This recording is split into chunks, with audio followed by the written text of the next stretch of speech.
दोस्तों, आज मैं आपको राजस्थान की एक ऐसे भूतिया हवेली के बारे में सुनाने जा रहा हूँ जो कोटा शहर की ही है। उस कहानी को सुनकर आपको मज़ा के साथ डर तो ज़रूर लगेगा। बिना देरी की कहानी शुरू करते हैं। यह हवेली राजा महाराजाओं के समय बनाई गई थी, लेकिन पिछले 18 साल से इस हवेली में कोई भी रहने नहीं आया है। इच्छा होने पर भी इस हवेली में कोई भी रह नहीं पा रहा था, क्योंकि लोगों का कहना था कि यह हवेली भूतों और प्रेतों से ग्रसित है। एक लड़का जिसका नाम रोशन था, उसे इस हवेली के बारे में पता चला तो उसने तय किया कि वह इस रहस्य को जानकर ही रहेगा क्यों लोग इस हवेली में नहीं रह पा रहे हैं।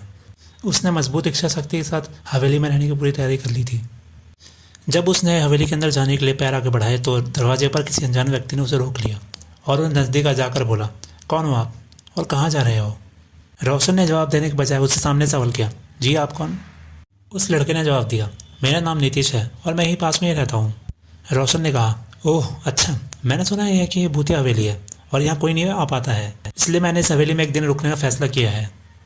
नीतीश ने जवाब दिया, जी हाँ, आपने सही सुना, ये हवेली भूतिया है और आप अंदर मत जाइए, मेरी माने तो आप वापस लौट जाइए, यहाँ बहुत खतरा है। यह सुनकर रोशन खुश हो गया, जैसे उसे कोई लॉटरी लग गई हो। नीतीश ने उसकी खुशी का कारण पूछा, आप इतना खुश क्यों हैं?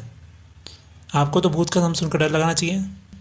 रोशन ने मुस्कुराते हुए जवाब दिया, शायद आपको पता नहीं होगा कि मैं भूत प्रेतों में काफ़ी दिलचस्पी रखता हूँ।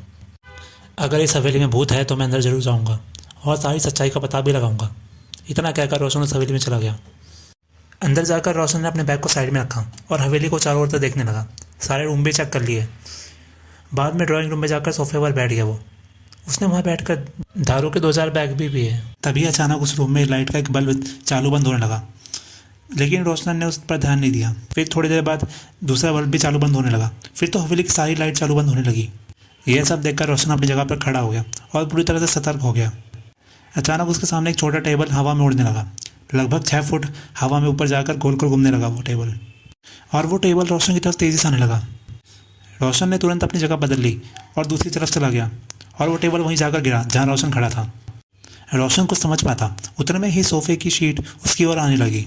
वो जल्द खड़ा हो गया और उस छलांग लगा के दूसरी ओर कूद गया, जिसके कारण सोफा दीवार को टकराया और रोशन बच गया। अचानक सब कुछ शांत हो गया। रोशन ने चारों ओर सतर्कता से देखा और बड़ी आवाज़ में बोला, तुम जो भी हो सामने आकर से बात करो। रोशन कितना बोलता ही एक बड़ी सी परछाई उसके सामने आ गई। रोशन उस परछाई को देखकर थोड़ा डर गया था, लेकिन उसने अपने डर को अपने मन पर हावी नहीं होने दिया और बोला, कौन हो तुम और क्यों मारना चाहते हो मुझे? परछाई ने जवाब दिया, तुम्हारी भूल के कारण। रोशन बोला, मेरी भूल? मैंने कौन सी भूल की? परछाई ने जवाब दिया, इस हवेली में आने की भूल। ये हवेली मेरी है और मैं इस हवेली में किसी को भी नहीं देख सकता यहाँ पर। रोशन बोला, लेकिन क्यों? तुम्हारी तो मृत्यु हो चुकी है, तो तुम्हें इस हवेली से किस बात का लगाव है इतना, और क्यों मारना चाहते तुम लोगों को? उस परछाई ने जवाब दिया, आज से 18 साल पहले इस हवेली के मालिक ने मुझे यहीं पर मार डाला था। मेरी कोई गलती भी नहीं थी। इस कारण की वजह से मेरी आत्मा इस हवेली में भटकती रहती है। मैं किसी को भी इस हवेली में नहीं रहने दूंगा, क्योंकि इस हवेली में मेरा खून हुआ था। इस हवेली में जो भी आएगा उसकी मौत होकर रहेगी। रोशन ने कहा, मैं तुम्हें अपने असली रूप में देखना चाहता हूँ। परछाई ने हंसते हुए बोला, हाँ ज़रूर, मैं तुम्हारी मृत्यु से पहले तुम्हारी आखिरी इच्छा जरूर पूरी करूँगा। और उस परछाई ने एक भयानक पिशाच का रूप ले लिया। उसका चेहरा इतना भयानक था कि अच्छे अच्छों के पसीने छूट जाए। रोशन उसे देख कर डर गया था, लेकिन दूसरे ही क्षण उसने अपने आप को संभाल लिया। रोशन ने अपनी जेब से सफ़ेद पाउडर निकाला और उसे पिशाच पर फेंक दिया। इस वजह से पिशाच छटपटाने लगा और इसी मौके का फ़ायदा उठाकर रोशन हवेली के बाहर की तरफ भागा। जैसे तैसे वो बाहर आने ही वाला था कि वो पिशाच ने उसको अपने नोकीले नाखून वाले हाथों से रोशन को पकड़ने की कोशिश की, लेकिन रोशन मुख्य दरवाजे से बाहर की तरफ निकल ही गया था कि लगभग, लेकिन पिशाच ने नोकीले नाखून से रोशन को पीठ को जख्मी कर दिया, जिससे रोशन की ज़ोर से चीख निकल पड़ी। लेकिन वो हवेली के बाहर की तरफ आ चुका था। वो पिशाच हवेली में कैद था, वो बाहर नहीं आ सकता था।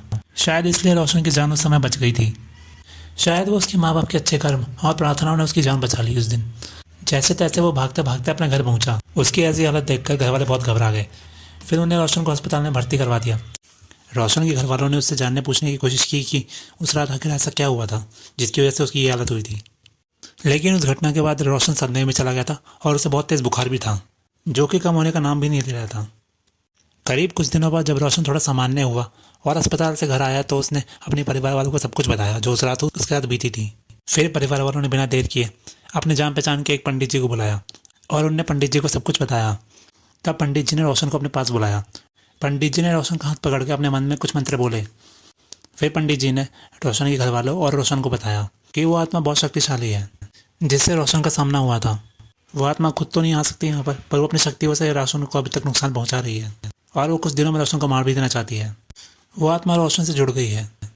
पंडित जी ने रोशन से बोला, मैं तुम्हें यह अभिमंत्रित धागा बांध रहा हूँ, इसको भूलकर भी कभी मत उतारना। आने वाले कुछ दिनों में एक शुभ मुहूर्त है जिस दिन रोशन का शुद्धिकरण करके रोशन को उस आत्मा से मुक्ति दिला सकते हैं। कुछ दिन बीत गए और वो दिन भी आ ही गया आखिरकार। उस दिन यज्ञ हुआ। यज्ञ पूरा दिन चला। यज्ञ होने के बाद पंडित जी ने बोला, वो आत्मा अब रोशन को दोबारा कभी नुकसान नहीं पहुंचा पाएगी। और पंडित जी ने बोला, लेकिन हाँ रोशन, अगर वहाँ दोबारा गए तो तुम्हें कोई नहीं बचा पाएगा। इस बात को बहुत साल बीत गए लेकिन रोशन उस जगह दोबारा जाने की हिम्मत नहीं कर पाया। और जब भी यह बात उसके जहन में आती है रोशन की रूह तक कांप जाती है। दोस्तों, उम्मीद करता हूँ आपको ये कहानी पसंद आई होगी और आप कभी किसी अनजान शक्ति जिसे आप जानते ना हो उससे किसी भी तरह का खिलवाड़ या अपने मनोरंजन के लिए उसे तंग ना करें, वरना आपके साथ कुछ भी हो सकता है। इसलिए इन शक्तियों से जितना दूर हो सके उतना रहें, आपके लिए ही फ़ायदा है। अगर आपने इस चैनल को सब्सक्राइब नहीं किया तो सब्सक्राइब कर दें और कहानी को लाइक कमेंट करके ज़रूर बताएं आपको कहानी कैसी लगी।